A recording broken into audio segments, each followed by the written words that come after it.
Maka mulai dari ayat yang ke-6, Yohanes menjelaskan berkenaan dengan Yesus Kristus itu adalah anak Allah. Bapak Ibu, ini bukan hal yang mudah, tapi saya berharap Bapak Ibu boleh tekun mengikuti penjelasan yang akan disampaikan. Bapak Ibu, di dalam ayat yang ke-6 di situ dikatakan bahwa Yesus itu datang dengan air dan darah. Yesus datang dengan air dan darah. Ketika Yohanes mau menjelaskan tentang Yesus anak Allah, dia mulai dengan satu hal yang sekali lagi demikian penting, bahwa Yesus itu datang dengan air dan darah, bukan dengan air saja, tetapi dengan air dan dengan darah. Ini bisa ditafsir bahwa Yesus itu datang ke dalam dunia sebagai manusia. Kita tahu ketika bayi dilahirkan, maka bayi itu keluar dengan air dan darah. Dan kita juga mengingat peristiwa ketika Yesus itu di kayu salib. Ketika Yesus sudah menyerahkan nyawanya, dia mati. Dia menyerahkan nyawanya, dia bukan mati dibunuh, dia mati menyerahkan nyawanya. Maka prajurit-prajurit Roma itu tidak percaya. Nggak mungkin, nggak pernah terjadi sebelumnya orang disalib mati demikian cepat. Apalagi mati setelah mengeluarkan satu perkataan, dia menyerahkan nyawa. Itu seolah-olah dia berkuasa atas nyawanya. Memang Yesus berkuasa atas nyawanya. Maka untuk menguji benarkah sudah mati, lambung Yesus itu ditusuk, dan yang keluar dari situ itu adalah air dan darah. Itu menunjukkan kemanusiaan Kristus. Waktu itu benar-benar datang sebagai manusia. Tapi ayat ini tidak sedang bicara berkenaan dengan kemanusiaan Kristus, meskipun mengatakan air dan darah. Bayi keluar dengan air dan darah. Ketika Yesus dilahirkan itu juga pasti terjadi. Dan ketika Yesus mati, dari lambungnya keluar air dan darah. Dia betul-betul adalah manusia. Tapi sekali lagi ayat ini bukan bicara tentang itu. Kalau Bapak Ibu masih ingat ketika saya berkhotbah pasal yang keempat, Bapak Ibu lihat sebentar pasal yang keempat. Dalam pasal yang keempat ayat yang kedua, demikianlah kita mengenal roh Allah. Setiap roh yang mengaku bahwa Yesus Kristus telah datang sebagai manusia berasal dari Allah. Nah, di dalam bagian itu Yohanes menegaskan kemanusiaan Kristus. Tetapi di dalam pasal yang kelima ini, Yohanes mau menegaskan berkenaan dengan keilahian Kristus, bahwa Kristus itu adalah anak Allah. Dan anak Allah itu datang memang sebagai manusia dan dengan air dan darah. Maka tafsiran yang tepat berkenaan dengan air dan darah ini bukan bicara tentang yang tadi, bayi keluar dengan air dan darah, dan kemudian ketika Yesus mati ditusuk lambungnya keluar air dan darah. Air dan darah ini adalah satu gambaran yang dipakai. Air dan darah ini memiliki makna rohani. Ya, Bapak Ibu, air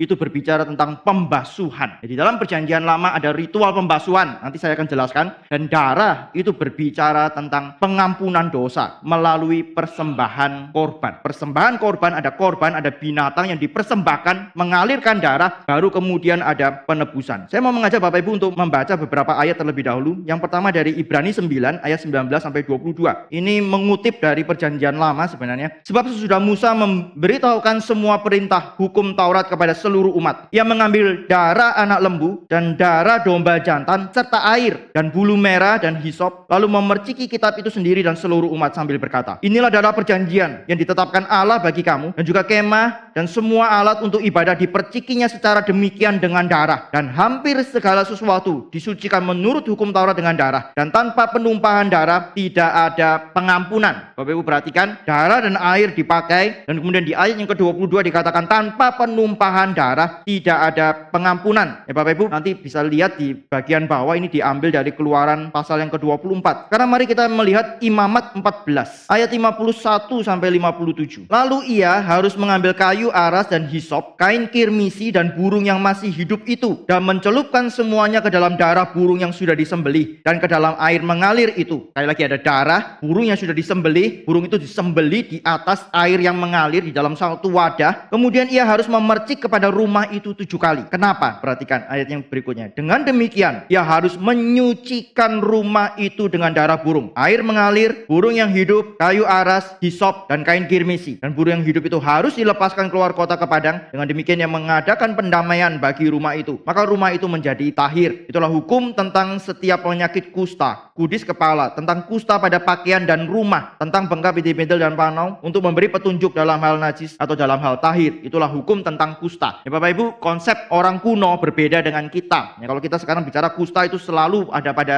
manusia, ada pada makhluk hidup, tetapi dulu kusta itu juga bisa kena pada rumah. Ya, rumah itu bisa kena kusta. Itu bicara bahwa satu rumah yang kemudian mungkin jamur atau ada sesuatu yang lain yang itu berbahaya, yang menular, yang menyebar, ya bukan cuma di satu tempat tapi kemudian menyebar, maka rumah itu dianggap najis. Ada banyak hal yang bisa membuat seseorang menjadi najis atau sesuatu benda menjadi najis. Tapi kenajisan itu harus dibersihkan dengan dua. Yang pertama itu dengan air melalui ritual pembasuhan. Tetapi yang kedua ada beberapa hal yang khusus yang yang juga bukan cuma dengan air, tidak cukup dengan air, harus ada darah, baru kemudian benda itu atau orang itu disucikan, orang itu dibersihkan dari kenajisannya, dan setelah tidak najis baru kemudian boleh dipakai lagi. Manusia ketika najis tidak boleh beribadah kepada Tuhan. Manusia itu harus dibersihkan dari kenajisannya, disucikan dari kenajisannya, baru kemudian dia juga bisa datang beribadah kepada Tuhan. Saya cuma ambil beberapa ayat saja berkenaan dengan hal ini supaya kita bisa mengerti. Yohanes bukan bicara tentang sesuatu hal yang baru. Dia bicara melanjutkan dari yang di dalam perjanjian lama. Dia mengatakan bahwa Yesus datang dengan air dan darah. Maksudnya apa? Dia mau menyatakan bahwa Yesuslah penggenapan dari ritual-ritual ini. Ritual-ritual ini diperintahkan oleh Allah, berasal dari Tuhan. Maka ritual-ritual ini bukan sesuatu hal yang salah. Ini hal yang benar. Ini hal yang diperintahkan oleh Tuhan sendiri, sehingga ketika manusia melakukannya pasti diberkati. Karena dia sedang melakukan kehendak Allah. Oh, dia tidak mau melakukannya, tentu dia tidak akan mendapatkan berkat yang dijanjikan. Tapi ketika itu diperintahkan oleh Allah, kita harus tahu ada hal-hal yang Tuhan perintahkan sekali untuk selamanya. Dan ada juga hal-hal yang Tuhan perintahkan sekali untuk waktu itu saja, karena sedang menantikan penggenapan yang lebih sempurna. Dan dalam hal ini semua ritual di dalam perjanjian lama itu sifatnya sementara. Itu diberikan untuk mempersiapkan umat Tuhan menerima Kristus. Setiap orang harusnya tahu air itu bisa bersihkan tubuh kita, bisa bersihkan luar kita, tapi air nggak pernah bisa bersihkan hati kita. Setiap orang tahu darah itu bukan untuk membersihkan. Siapa mau kena darah? Orang habis kena darah pasti cuci tangan. Orang kena darah, nggak ada orang pikir kena darah dan kemudian dia suci. Tapi darah itu berkaitan dengan pengampunan dosa. Saya berdosa, saya harus mati. Maka ada yang mati menggantikan saya. Tuhan menetapkan korban binatang itu sebagai korban pengganti, menggantikan saya. Tapi saya juga tahu ini korban tidak layak. Saya lebih tinggi. Alkitab mengatakan bahwa manusia itu lebih berharga daripada seluruh dunia. Matius 16 mengatakan hal itu. Maka satu orang bagaimana mungkin bisa ditebus oleh banyak binatang,